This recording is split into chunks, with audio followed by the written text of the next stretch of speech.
Saudi আরবে আবাসন, শ্রম ও সীমান্ত নিরাপত্তা আইন লঙ্ঘনের অভিযোগে এক সপ্তাহে 22,000-এর বেশি প্রবাসীকে গ্রেফতার করা হয়েছে। রোববার সৌদি স্বরাষ্ট্র মন্ত্রণালয়ের বরাত দিয়ে এ তথ্য জানিয়েছে গালফ নিউজ। মন্ত্রণালয়ের বিবৃতিতে বলা হয়েছে, 17 থেকে 23 জুলাই পর্যন্ত দেশজুড়ে পরিচালিত যৌথ নিরাপত্তা অভিযানে 22,500 জন প্রবাসীকে আটক করা হয়েছে। অভিযানে সৌদি নিরাপত্তা বাহিনী ও সরকারি সংস্থাগুলো অংশ নেয়।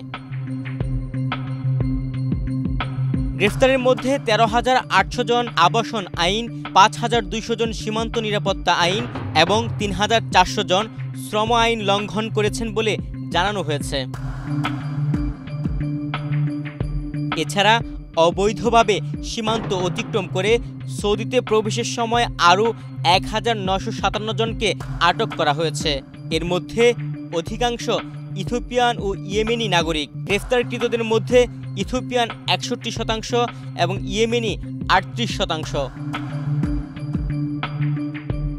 বিবৃতিতে আরও বলা হয়, অবৈধ উপায়ে সৌদি আরব ত্যাগের চেষ্টা করায় 40 জন প্রবাসী এবং প্রবাসীদের আশ্রয় ও পরিবহনের সহায়তা করার অভিযোগে 15 জন স্থানীয়কে গ্রেফতার করা হয়েছে।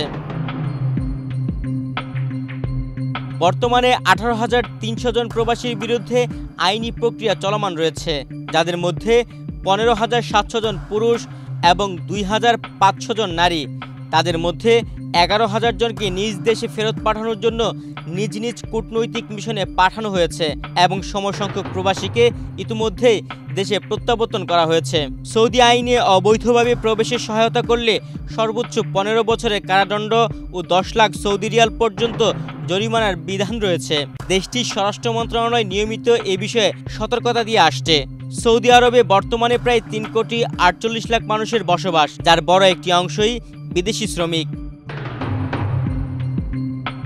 তুহিন ভুইয়া, বাংলাদেশ প্রতিদিন।